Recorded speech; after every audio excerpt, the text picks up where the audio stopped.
बिहार में भूमि सर्वेक्षण का काम चल रहा है, लेकिन अब राजस्व एवं भूमि सुधार विभाग 16 अगस्त से लेकर 20 सितंबर तक राजस्व महाअभियान की शुरुआत करने जा रही है। और इस राजस्व महाअभियान की शुरुआत की ज़रूरत क्या पड़ी, इन तमाम विषयों को लेकर और कई जो भूमि सर्वेक्षण से जुड़े हुए कई सवाल जो आम लोगों के बीच में अभी भी सवाल खड़े कर रहे हैं, उन तमाम सवालों के जवाब के लिए आज हमारे साथ विभाग के अपर मुख्य सचिव दीपक सर मौजूद हैं। और सर किसान तक में सर आपका स्वागत है। सर धन्यवाद। सर, भूमि सर्वेक्षण का काम तो तेज़ी से चल ही रहा है, हर कोई अपने दस्तावेज जमा कर रहे हैं, लेकिन सर ये राजस्व महाअभियान क्या ज़रूरत क्या पड़ी और इसके पीछे का मकसद क्या है? देखिए, राजस्व महाअभियान की मूल हमारा जो उद्देश्य है वो यही है कि ज़मीन संबंधी जो भी कागजात हैं वो अपडेट हो जाए।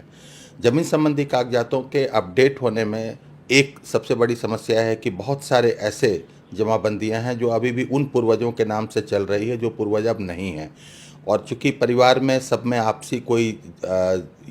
कई दोनों तरह की चीज़ें होती हैं। अगर किसी भी प्रकार का वैमनस्य नहीं है, सब लोग आपस में मिल बांट के खेती कर रहे हैं, तो भी वो वैसे ही चलती रहती है पूर्वजों के नाम से। दूसरा, कई बार ऐसा होता है कि परिवार में आपसी सहमति नहीं बन पा रही है कि कैसे बांटें उसको, इसलिए भी पूर्वज के नाम पर वो चली आ रही है।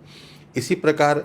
जहाँ पर सहमति भी है वहाँ आपसी बंटवारा नहीं हुआ है और सबकी शामिलात जमाबंदी चल रही है। तो ये सभी मामले, और उसके अलावा जब हम लोगों ने ऑनलाइन की जमाबंदी, तब उसमें जो हमारी एंट्री नहीं है पहले से, या कोई एंट्री ऐसी हो गई जो एंट्री सही नहीं है, गलत है, उस एंट्री में सुधार के लिए जो अभी परिमार्जन की प्रक्रिया अपनाई जाती है,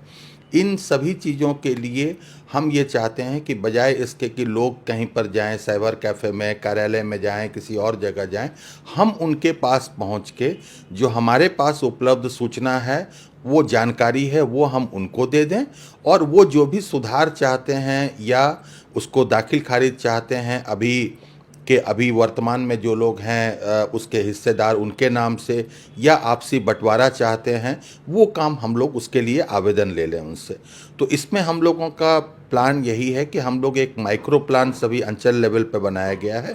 जो प्रत्येक राजस्व मौजा के लिए है। और प्रत्येक राजस्व मौजा में हमारी टीम जाएगी, जो अभी जमाबंदी है उसकी प्रिंटेड कॉपी, और उस प्रिंटेड कॉपी में हर प्रविष्टि के नीचे, हर एंट्री के नीचे खाली जगह होगी कि अगर उसमें कोई गलती है, कोई आप सुधार चाहते हैं, तो उस सुधार को आप ऐड कर सकें, वहाँ पे लिख सकें उसको। और उसके साथ ही अगर वो दाखिल खारिज कराना चाहते हैं उत्तराधिकारी के नाम पे, या बंटवारा चाहते हैं, तो उसके अलग अलग प्रपत्र बनाए गए हैं, उन प्रपत्र को उनको दे दिया जाएगा। फिर हल्का लेवल पे हमारा, यानी कि पंचायत और हल्का दोनों कोटर्मिनस हैं बिहार में, तो हल्का स्तर पर हमारा शिविर लगेगा। हर हल्के में 2 शिविर लगेंगे कम से कम 7 दिन के अंतराल में। और उसके बाद उस शिविर में वो लोग आएंगे अपने कागजातों के साथ, हम उनके आवेदन पत्र को लेंगे, प्रारंभिक एंट्री करके उनके मोबाइल नंबर को नोट करके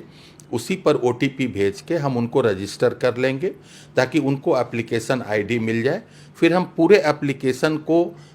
उसकी प्रविष्टि करेंगे अंचल कार्यालय में लौटने के बाद, और फिर उसका निपटारा हम लोग एक समयबद्ध तरीके से करेंगे। तो इस प्रकार हमारा उद्देश्य है कि हम सभी लोगों तक पहुंच के उनके कागजात अपडेट करने में जो भी समस्याएं हैं उनके आवेदन लेके, और हम उसको एक समयबद्ध तरीके से निष्पादित करें। सर, इसमें सबसे बड़ा मामला ये भी है कि कोई किसी जिनके नाम पे ज़मीन है, उनकी मृत्यु आज से करीब 1980 या 90 के दौरान ही हो गई है, या उससे पहले भी कई लोगों की मृत्यु हो गई। तो जो मृत्यु प्रमाण पत्र की जो आज मांग भी है कि भाई मृत्यु प्रमाण पत्र चाहिए, उनका कैसे चूँकि भूमि सर्वेक्षण में भी ये समस्याएं आ रही हैं। देखिए, इसमें हम लोगों ने बड़ी संख्या में जो हमारे जनप्रतिनिधि हैं पंचायत स्तर के, उनको भी हम लोगों ने इन्वॉल्व किया है। सभी लोगों को, चाहे वो पंचायत के मुखिया हों, वार्ड सदस्य हों, सरपंच हों, उप सरपंच हों, पंच हों, उप मुखिया हों, पंचायत समिति के सदस्य हों, प्रमुख, उप प्रमुख, जिला परिषद सदस्य, जिला परिषद अध्यक्ष, सभी को हम लोगों ने इन्वॉल्व किया है। और हम जब भी किसी की पुराने मामले हैं जो 30 साल 40 साल पुराने हैं, ये निश्चित है कि उनका मृत्यु प्रमाण पत्र अगर उन्होंने उस समय नहीं बनवाया होगा तो अब उसे बनवाना थोड़ा सा कठिन होगा उनके लिए। तो वैसी स्थिति में हम चाहेंगे कि हम लोग एक नया, कल ये संघों की बैठक हुई थी, उसमें ये समस्या उठाई गई है, तो हम लोग उसके लिए एक सरल तरीका निकाल रहे हैं कि वो सादे आवेदन पर लिखकर और जो उसमें वहाँ के स्थानीय जो जनप्रतिनिधि हैं वो उसको प्रमाणित कर देंगे, और साथ ही जो वंशावली निर्गत होगी उस वंशावली निर्गत करने की शक्ति भी सरपंच को दी गई है। तो वो सरपंच जब वंशावली निर्गत करेंगे तो उसमें वो उनके नाम के आगे मृत लिखेंगे जिनकी मृत्यु हो गई है, और उसके बाद वो उसको सर्टिफाई करेंगे, तो हम उसे ही मृत्यु प्रमाण पत्र की तरह ट्रीट करेंगे। हम उसके लिए अलग से मृत्यु प्रमाण पत्र की मांग नहीं करेंगे। मतलब सरपंच का जो लेटर पैड होता है नहीं, उसकी जो वंशावली निर्गत करने के लिए सरपंच को अधिकृत किया गया है, तो वंशावली का जो प्रपत्र है उसमें वो जिनके नाम के आगे मृत लिखते हैं तो वही उसका मृत्यु प्रमाण पत्र माना जाएगा। और अलग से एक जमाबंदीदार के मामले में खास तौर पे उनका एक वो कागज पर लेकर सर्टिफाई, उसकी प्रक्रिया हम लोग बना रहे हैं, 1-2 दिनों में उसका भी परिपत्र जारी हो जाएगा। सर, सवाल ये कि जो भूमि सर्वेक्षण में जिन लोगों ने अपने दस्तावेज जमा कर चुके हैं अपने बटाई का तमाम जो भी अपना हिस्सेदारी प्लॉट सब कुछ, तो क्या वो भी इसमें हिस्सेदारी लेंगे, या जो नहीं अब तक से सर्वेक्षण में अपनी भागीदारी दी वही इसमें रहेंगे? नहीं, इसमें सभी लोगों की भागीदारी होगी, भले ही उन्होंने अपना जो स्व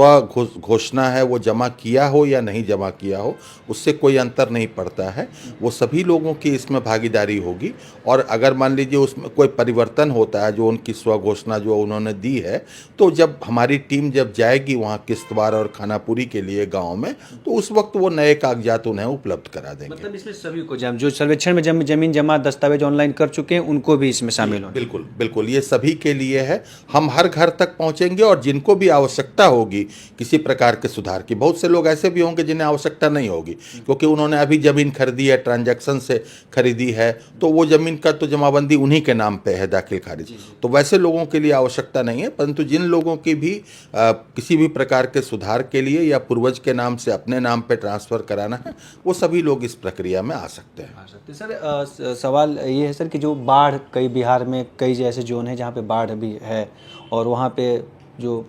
आवागमन के रास्ते हैं वो पूरी तरह से बाधित है, तो वो लोग उनकी क्या है, उनके बाद में होंगे या इसी समय में, कैसे उनके लिए क्या कुछ नियम? हम लोगों ने ये माइक्रो प्लान बनाने का काम पंचायतों को दिया है। लगभग आज के दिन में अगर आप देखेंगे तो करीब 10% ही ऐसी पंचायतें हैं जो अभी बाढ़ के से ग्रसित हैं। पूरे लगभग 8,000 पंचायतों में 8,053 में लगभग 800 ऐसी पंचायतें होंगी जिनमें अभी बाढ़ का प्रकोप है। तो ये तो चूंकि अभियान चलना है हमारा 1.5 महीने तक, बाढ़ की स्थिति में तब तक सुधार आ जाएगा, तो वैसे जो पंचायतें होंगी उनको वो बाद में टेकअप करेंगे। ये अंचल स्तर से जब वो माइक्रो प्लान बनाएंगे तो उसमें वो उनका उसी हिसाब से उनकी तिथि निर्धारित करेंगे। हम कोशिश करेंगे 20 सितंबर तक करने को, बट अगर किसी भी परिस्थिति में कोई पंचायत में बाढ़ या इस तरह की समस्या के कारण नहीं होता तो हम उन पंचायतों के लिए स्थिति को आगे भी बढ़ाएंगे। इसमें कौन कौन से लोग सर, चूँकि भूमि राजस्व भूमि सुधार विभाग के ही लोग रहेंगे या पंचायत लेवल के भी लोग, चूँकि कृषि सलाहकार से लेकर तमाम ऐसे लोग हैं जो ज़मीनों को या किसान को काफ़ी नज़दीक से जानते हैं, जिनकी ज़मीनें हैं, तो ऐसे लोग भी शामिल होंगे? जी, हम लोगों ने इसमें जो पूरी टीम बनाई है उसमें राजस्व एवं भूमि सुधार विभाग के जो हमारे हल्का कर्मचारी हैं, अमीन हैं, इसके अलावा जो विशेष सर्वेक्षण के अमीन हैं, कानूनगो हैं, उनके अलावा जो अनुसूचित जाति जनजाति कल्याण विभाग की ओर से जो विकास मित्र हैं जो महादलित टोलों में काम करते हैं, वे जो हमारे ग्रामीण विकास विभाग के मनरेगा और आवास या जीविका इन चीज़ों में जो कार्य करते हैं उन लोगों को, और इस पंचायती राज विभाग की ओर से जो पंचायत सचिव हैं, उनके ग्राम कचहरी सचिव हैं, ये सभी लोगों को हम लोग ले रहे हैं। उन सभी लोगों को सभी विभागों से पत्र चले गए हैं और वो सभी लोग हमारी टीम के सदस्य होंगे। इसके अलावा कल ये सुझाव आया था संघों की बैठक में कि हम किसान सलाहकार की भी सेवा लें, किसान सलाहकार और किसान समन्वयक, उसके लिए हम रिक्वेस्ट कर रहे हैं कृषि विभाग से और हम उनकी भी सेवाएँ लेंगे। आखिरी सवाल सर है कि जैसे कुछ ज़मीनें ऐसे भी लोग हैं जो बटाईदार पे लंबे समय से खेती कर रहे हैं, अनाज के बदले लेते हैं, क्या वैसे भी कई लोगों ने दावा करना कि हम लंबे समय से खेती कर रहे हैं, तो वैसे लोगों के लिए कुछ है या मतलब वो गलत तरीके से वो अपना वो कर रहे हैं आवेदन, जिनका ज़मीन है वो वहीं रहेंगे? देखिए, इसमें हम बटाईदारी के लिए जो है उसके लिए अलग एक्ट है और बटाईदार को शक्ति अधिकार देने के लिए, और उसके पावर DCLR के पास है। तो हम इसमें केवल ज़मीन के कागज़ अपडेट कर रहे हैं, लेकिन जहाँ भी किसी को बटाईदारी अधिनियम के तहत अपना रैयती अधिकार लेना है तो उसके लिए जो सक्षम न्यायालय है उसी न्यायालय में वो अप्लाई करेंगे। इसमें हम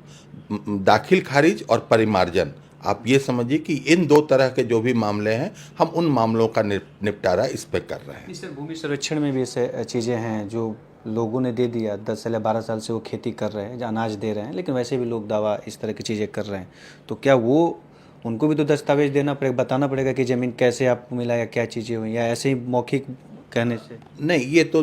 जब भूमि सर्वेक्षण के लिए उसमें 3 स्तर पे बना हुआ है आपत्ति देने का, तो भूमि सर्वेक्षण के लिए जब हमारी टीम जाएगी तब वो अपना दावा प्रस्तुत करेंगे, और सर्वेक्षण के लिए हमारी जो टेक्निकल मैनुअल बनाई हुई है उस टेक्निकल मैनुअल के हिसाब से उनके दावे का निपटारा किया जाएगा। थैंक यू सर, आपका बहुत बहुत धन्यवाद।